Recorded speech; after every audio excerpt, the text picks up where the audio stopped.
अगली सुबह जब जनकपुरी गांव के लोगों को उस चोर की लाश मिली तो गांव में डर का माहौल छा गया। मुझे जल्दी गिरधर बाबा को इसके बारे में बताना होगा। यह कहकर वो आदमी वहां से चला गया और उसके आसपास खड़े लोग अभी भी वहां तमाशाहीन थे।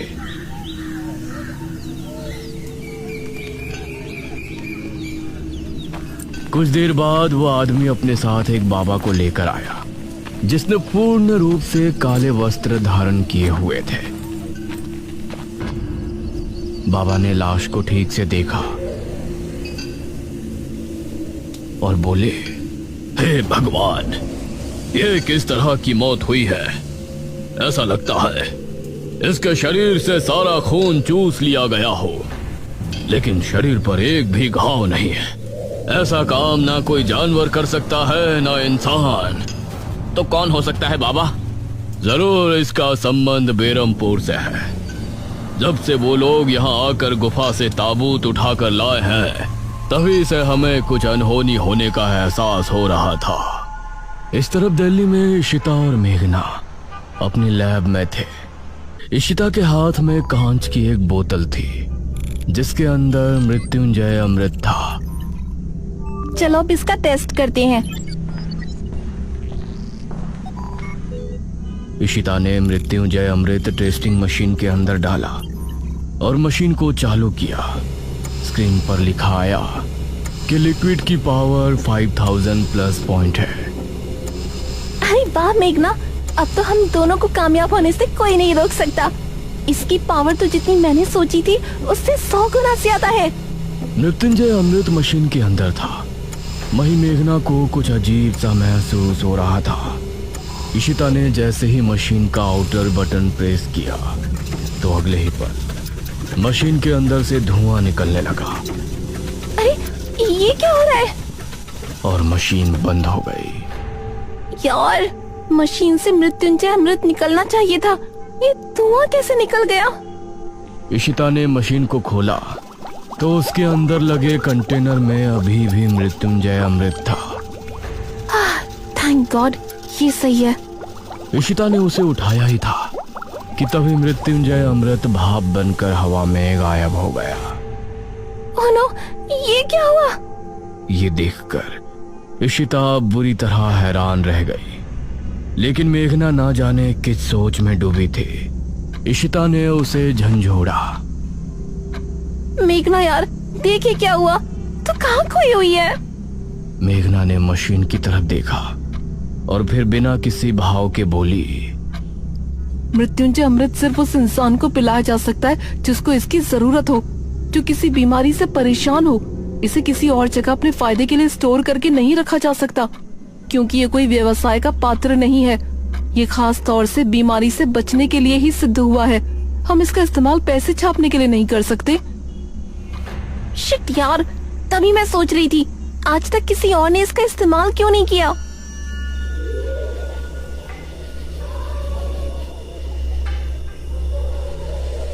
ये दोनों शाम होने पर अपने घर पहुंची। इशिता के चेहरे पर परेशानी के भाव दिख रहे थे। वहीं मेघना को अजीब सी बेचैनी हो रही थी। तभी इशिता ने खाना लगाया और टीवी ऑन किया। आज की ताजा खबर, जनकपुरी गांव में एक अजीब मामला सामने आया है। वहां कल रात को ऐसा तूफान आया जैसा पहले कभी नहीं आया, और आज सुबह गांव में एक आदमी की लाश पाई गई। उसका शरीर पूरी तरह से पीला पड़ा हुआ था, जिसे देखने से लग रहा है कि उसके शरीर में एक भी बूंद खून नहीं बचा। इसी वजह से उसकी मौत हुई है। लेकिन इस तरह से खून किसने किया, ये एक बहुत बड़ा सवाल है।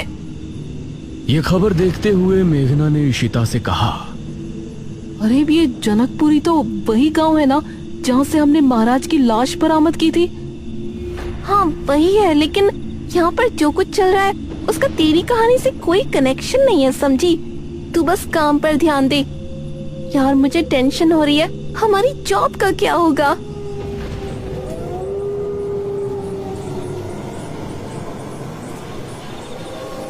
रात करीब 1 बजे दमयंती उसी गुफा में ध्यान मग्न बैठी थी। उसने अपनी आंखों को बंद किया हुआ था और कोई मंत्र बुदबुदा रही थी। उसी समय मेघना भी अपने घर पर सो रही थी। उसने खुद को एक जंगल में खड़ा पाया। ये कौन सी जगह है? तभी उसे एक हंसी सुनाई दी और सामने से दमयंती आती हुई नजर आई। कौन हो तुम? इस पर दमयंती ने उसे कोई जवाब नहीं दिया। तभी वहां पर इशिता आ पहुंची। अरे मेघना, तू यहाँ क्या कर रही है? इशिता, तू यहाँ? तभी दमयंती ने इशिता को देखा। उसकी आंखें लाल लाल चमक उठी और वो इशिता पर झपटी। इशिता! इशिता दमयंती की जकड़ में थी।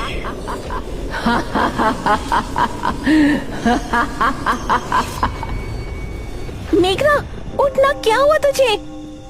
मेघना नींद से जागी। तू पूरी तरह पसीने से भीगी है। फिर से कुछ डरावना देखा क्या? इशिता, तू ठीक है ना? हाँ, मैं ठीक हूँ, लेकिन तुझे क्या हुआ?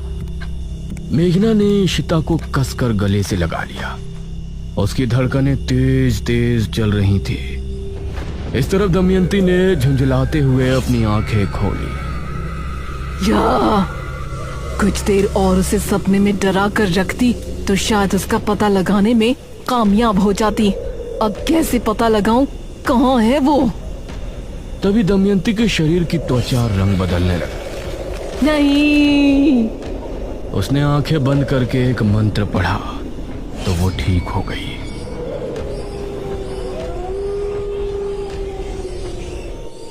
कुछ देर बाद एक लड़का रोड से गुजर रहा था।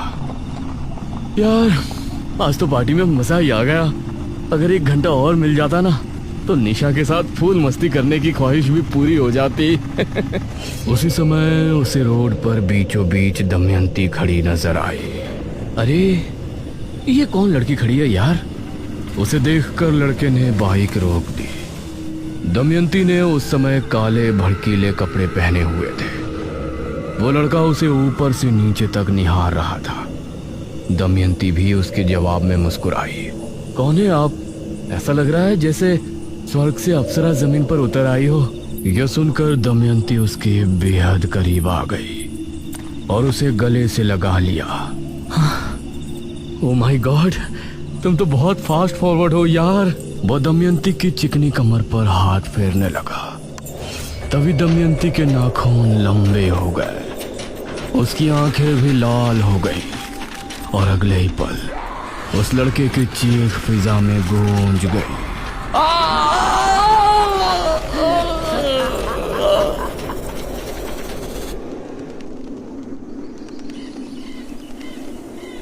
अगली सुबह बेरमपुर के द्वार पर जनकपुर के बाबा खड़े थे। उस समय अनुज भी अपनी जीप से गांव में घूम रहा था।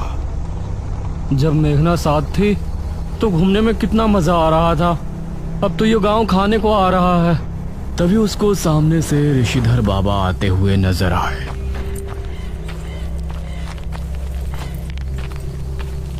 अरे तांत्रिक महाराज, प्रणाम। प्रणाम बेटा, तुम मुझे जानते हो? तांत्रिक महाराज, मैं अनुज हूँ, मुखिया जी का बेटा। क्या आप मुझे भूल गए? बेटा, मुझे अपने पिता के पास ले चलो। जी जरूर, आइए बैठिए।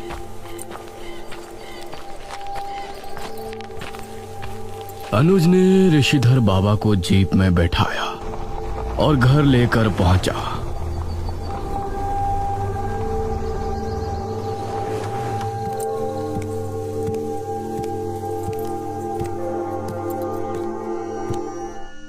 पिताजी, आपसे तांत्रिक महाराज मिलने आए हैं। उनको देखकर सभी हैरान रह गए, क्योंकि तांत्रिक महाराज तो मुखिया के साथ पहले ही घर पर मौजूद थे। अरे ये क्या, दो तांत्रिक महाराज? ये हमारे जुड़वा भाई ऋषिधर है, जो कि जनकपुरी में ही निवास करते हैं। लेकिन जब हम जनकपुरी गए थे तब तो ये वहां नहीं थे। हम उस समय गांव में मौजूद नहीं थे। कहो ऋषिधर, कैसे आना हुआ? भैया, बहुत बड़ी समस्या आ गई है। हमारे गांव जनकपुर में पिछले 2 दिनों में 2 मौतें हो गई हैं। ठीक से बताओ ऋषिधर, उन मौतों से तुम इतना क्यों डर गए हो? क्या वो अकाल मृत्यु है? मरने वाले का शरीर इस तरह से पीला पड़ जाता है जैसे उनके शरीर से सारा खून चूस लिया हो। और जिस रात पहली मौत हुई उस रात गांव में बहुत तेज आंधी आई थी। फिर तो जरूर ये किसी अनहोनी का संकेत है। लेकिन तांत्रिक महाराज, निशिर मोलो तो जा चुके, अब ये मौतें किस वजह से हो रही हैं? हमें संदेह है कि आप लोगों के आगमन का इससे कोई संबंध है। गांव के लोगों ने बताया है कि जब से आप लोग जनकपुरी से महाराज का वो ताबूत ले गए हैं तभी से वहां का माहौल बदल गया है।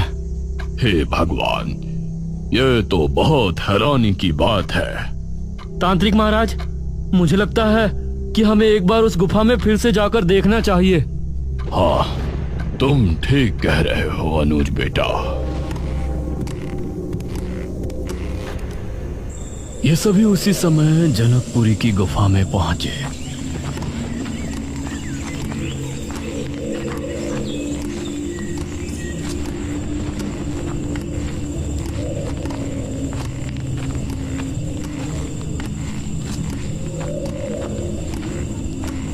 और काफी अंदर जाने के बाद उन्हें एक निशान नजर आया।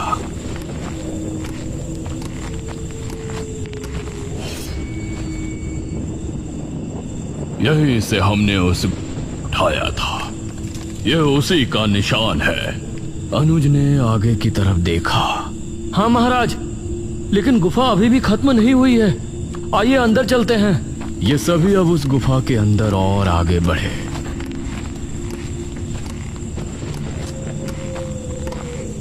तो काफी देर बाद उन्हें एक और ताबूत नजर आया जो कि खुला हुआ था। अरे, यहाँ तो एक और ताबूत है, इसकी तो हमें खबर ही नहीं थी। तांत्रिक महाराज ने उस ताबूत पर अपना हाथ रखा और आंखें बंद करके कुछ मंत्र पढ़े। तभी उन्होंने एक दृश्य देखा जिसमें इस ताबूत को 4 लोगों ने उठाया हुआ था।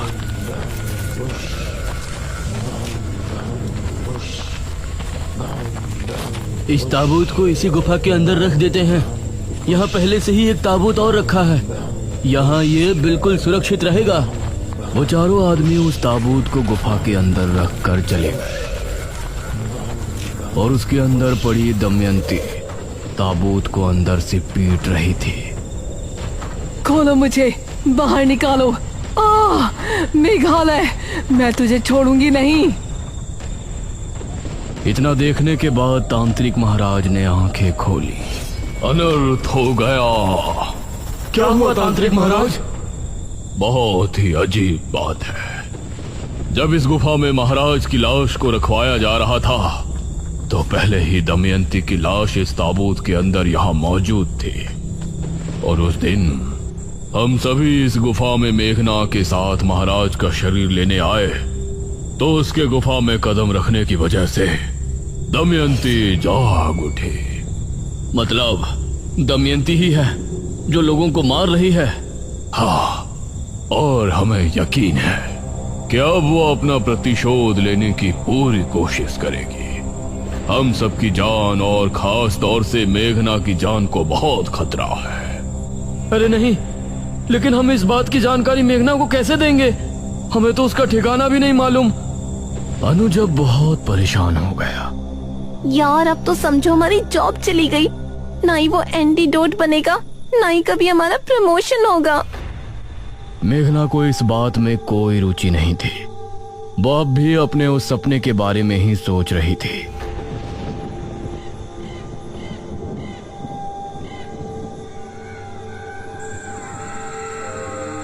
रात को करीब 12 बजे दमयंती फिर से ध्यान मग्न होकर बैठ गई। इस तरफ मेघना ने एक अजीब दृश्य देखा। उसने देखा कि वो एक जंगल में खड़ी है और काफी दूर पर इशिता और अनुज खड़े हैं। मेघना! अरे इशिता, अनुज, तुम दोनों वहाँ क्या कर रहे हो? मेघना, इधर आ जल्दी। अरे लेकिन तुम दोनों आगे क्यों नहीं बढ़ते? तभी उसने देखा कि एक बड़े से पेड़ पर दमयंती पैर लटकाए बैठी हुई है उस पेड़ से जटाएं निकल कर आई और वो अनुज और इशिता के गले में लिपट गई।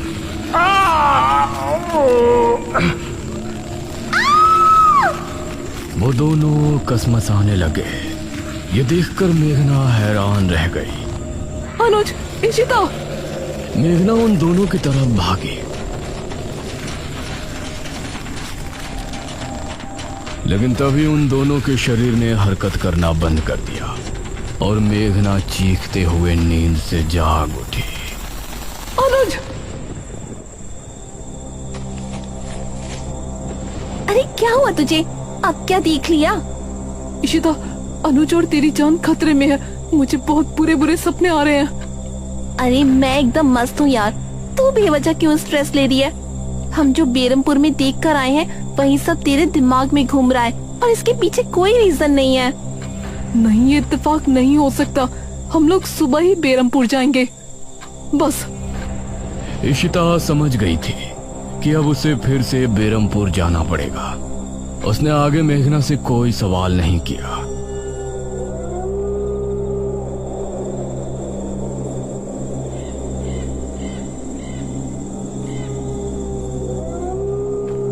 इस तरफ जनकपुरी में एक आदमी बड़बड़ाता हुआ घर को लौट रहा था। बेवफा, मुझे सिर्फ लूटने के लिए आई थी मेरे घर पर। पहले प्यार का नाटक किया और फिर शादी, उसके बाद सब कुछ लेकर अपने प्रेमी के साथ फरार हो गई। अगर मेरा बस चले तो उसे ढूंढकर जान से मार दूं। ये कहकर उसने अपने घर के दरवाजे पर लात मारकर उसे खोल दिया।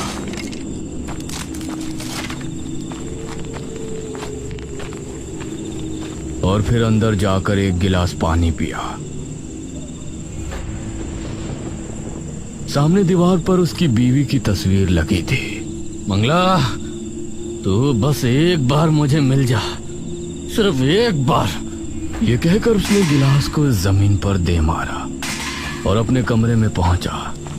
उसने जैसे ही दरवाजा बंद किया तो उसे बिस्तर पर एक लड़की लेटी नजर आई। अरे कौन है ये? कहीं मैं सपना तो नहीं देख रहा? तभी उस लड़की ने उसकी तरफ करवट ली तो वो दमयंती ही थी। दमयंती का आकर्षण देखकर उस आदमी की आंखों में वासना उभर आई। ये सब सच है प्रिय? कौन हो तुम? मैं कौन हूँ ये तो तुमको दिख ही रहा होगा। एक खूबसूरत जवान लड़की। आओ मेरे पास, आओ ना। ये सुनकर उस आदमी से खुद पर काबू नहीं हुआ। वो झट से दमयंती के पास पहुंचा। दमयंती ने उसे कसकर खुद से चिपटा लिया और तभी उस आदमी की चीख घर के बाहर तक गूंज गई।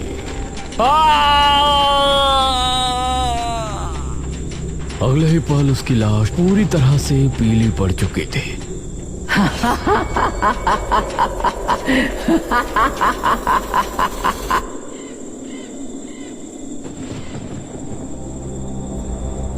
अगली सुबह इशिता और मेघना दोनों फिर से बेरमपुर के लिए निकल गए। मेघना, तू वहाँ जाकर ठीक तो कर रही है ना? कहीं पिछली बार की तरह हम कोई बड़ी मुसीबत में ना फंस जाएं। मुझे वहाँ जाना ही पड़ेगा। तू और अनुज दोनों मेरे दोस्त हो। अगर तुम दोनों को कुछ हो गया तो मैं भी जिंदा नहीं रह पाऊंगी। मेघना की बातें इशिता के सर के ऊपर से जा रही थी। शाम होने पर मेघना ने बेरमपुर के मुख्य द्वार में कदम रखा। इस तरफ गुफा में बैठी दमयंती जोर जोर से हंसने लगी। आ गई वो राजकुमारी मेघालय। बेरमपुर लौट आई। मेरी चाल कामयाब हुई।